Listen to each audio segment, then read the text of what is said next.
कभी सोचा है कि कुछ यादें 10 साल बाद भी एकदम ताज़ा क्यों लगती हैं, जबकि कल पड़ी हुई कोई चीज़ आज दिमाग से पूरी तरह गायब हो जाती है?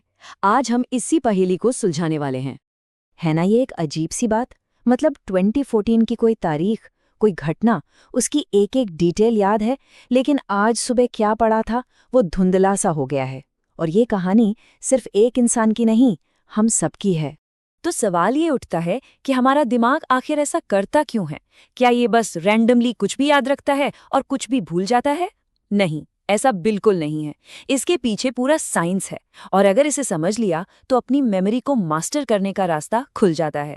साइंस में एक कॉन्सेप्ट है जिसे फॉरगेटिंग कर्व कहते हैं।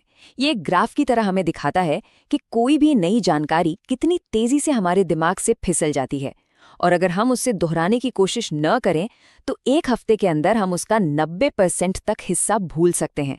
सोचिए, तो ये समझना जरूरी है कि भूलना हमारी कोई कमी नहीं है, ये दिमाग का एक नेचुरल प्रोसेस है, फालतू जानकारी को डिलीट करके जरूरी चीजों के लिए जगह बनाने का। चलिए एक एनालॉजी से समझते हैं। अपने दिमाग को एक घर की तरह मान लीजिए।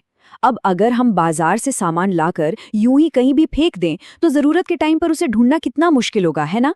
Almost impossible.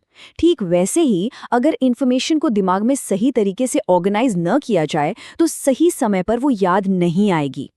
तो फिर इस फॉरगेटिंग कर्व को मात कैसे दें और अपने दिमागी घर को वेल ऑर्गेनाइज्ड कैसे बनाएं? इसकी शुरुआत होती है सीखने के लिए एक मजबूत नींव रखने से। और यहीं आती है हमारी पहली और शायद सबसे जरूरी ट्रिक। सबसे पहली और सबसे जरूरी चीज, तनाव को मैनेज करना। ज्यादातर लोगों को लगता है कि एग्जाम का प्रेशर अच्छा होता है, उससे पढ़ाई होती है, लेकिन साइंस की कहानी कुछ और ही है। देखिए, सारा स्ट्रेस बुरा नहीं होता। थोड़ा बहुत स्ट्रेस, जिसे हम गुड स्ट्रेस कहते हैं, वो हमें मोटिवेट करता है, फोकस करने में मदद करता है। लेकिन जब स्ट्रेस हद से ज्यादा बढ़ जाता है, मतलब बैड स्ट्रेस, तो हमारी बॉडी में कॉर्टिसोल जैसे हार्मोन्स रिलीज होते हैं। और ये हार्मोन्स सच में हमारे ब्रेन के मेमोरी सेंटर, जिसे हिप्पोकैम्पस कहते हैं, उसको डैमेज करते हैं। इससे नई यादें बनाना ही मुश्किल हो जाता है। तो इसका सोल्यूशन क्या है? बहुत सिंपल है। रिजल्ट की टेंशन छोड़कर प्रोसेस पर फोकस करें। ये सोचें कि सही स्ट्रैटेजी क्या है, न कि अगर पास नहीं हुए तो क्या होगा। जब हम पढ़ाई को एंजॉय करने लगते हैं, उसे बोझ नहीं समझते, तो स्ट्रेस अपने आप कम हो जाता है। नींव का दूसरा इंपॉर्टेंट पिलर है सही खाना। हमारा दिमाग भी तो हमारे शरीर का ही हिस्सा है, और उसे भी काम करने के लिए सही फ्यूल की जरूरत होती है। जैसे जिम जाने वाला इंसान अपनी प्रोटीन इंटेक का ध्यान रखता है, वैसे ही हमें अपने ब्रेन के लिए सोचना चाहिए। भरपूर पानी पीते रहना, ये ब्रेन को हाइड्रेटेड रखता है। ड्राई फ्रूट्स और नट्स, इनमें होते हैं ओमेगा 3 फैटी एसिड्स, जो लिटरली हमारे ब्रेन सेल्स को बनाने में मदद करते हैं। और हाँ, बहुत ज़्यादा तला भुना या मसालेदार खाने से बचना चाहिए, क्योंकि उससे सुस्ती आती है और कॉन्सेंट्रेशन बिगड़ता है। ठीक है, तो हमारे दिमागी घर की नींव अब तैयार है।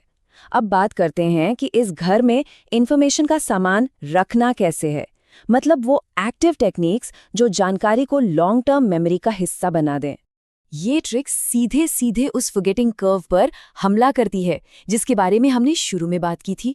याद है, हमने कहा था कि भूलना नेचुरल है। तो इसका इलाज है जानबूझकर याद करना। लेकिन इसका मतलब रट्टा मारना बिल्कुल नहीं है। रिवाइज करने का भी एक साइंटिफिक तरीका होता है। इसे कहते हैं स्पेस्ड रेपिटिशन। फंडा बहुत सिंपल है।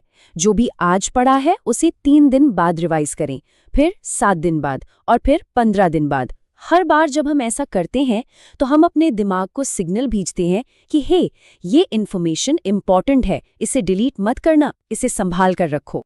अच्छा, वो 2014 वाली कहानी याद है? वो आज तक क्यों याद है? क्योंकि उसके साथ इमोशंस जुड़े हुए थे। और यही है हमारी चौथी और सबसे पावरफुल ट्रिक। पढ़ाई को बस ड्राई फैक्ट्स की तरह मत देखिए, उसे अपनी लाइफ से कनेक्ट कीजिए। जब आप पॉलिटिक्स पढ़ रहे हैं तो सोचिए कि इसका हमारे अधिकारों पर क्या असर पड़ता है। जब इतिहास पढ़ रहे हैं तो भगत सिंह या रानी लक्ष्मीबाई जैसे हीरोज की कहानियों से उसे जोड़िए। जब हम ऐसा करते हैं तो इन्फॉर्मेशन सिर्फ दिमाग में नहीं, दिल में उतर जाती है। और जो बात दिल में उतर जाए उसे दिमाग भूल ही नहीं सकता। तो हमने नींव बना ली, इन्फॉर्मेशन को सही तरीके से स्टोर किया और उसे इमोशन से भी जोड़ दिया। लेकिन इस पूरे घर को रात में सेटल करने के लिए एक चीज की सबसे ज्यादा जरूरत है। कभी किसी बड़े डिपार्टमेंटल स्टोर को रात में बंद होने के बाद देखा है? दिन भर जो सामान इधर उधर होता है, रात में स्टाफ उसे प्रॉपर्ली अरेंज करता है, शेल्फ्स पर लगाता है। हमारा दिमाग सोते समय बिल्कुल यही काम करता है।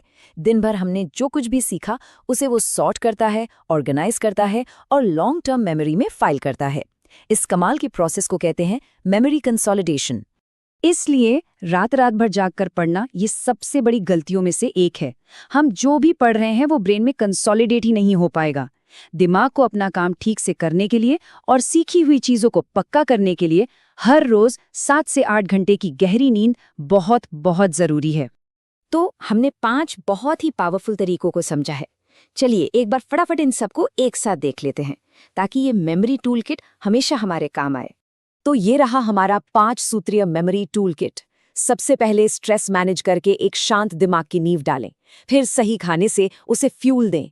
इसके बाद स्पेस्ड रेपिटेशन के साइंटिफिक तरीके से रिवाइज करें, जानकारी को अपनी भावनाओं से जोड़ें और आखिर में 7-8 घंटे की नींद लेकर उस जानकारी को दिमाग में हमेशा के लिए लॉक कर दें।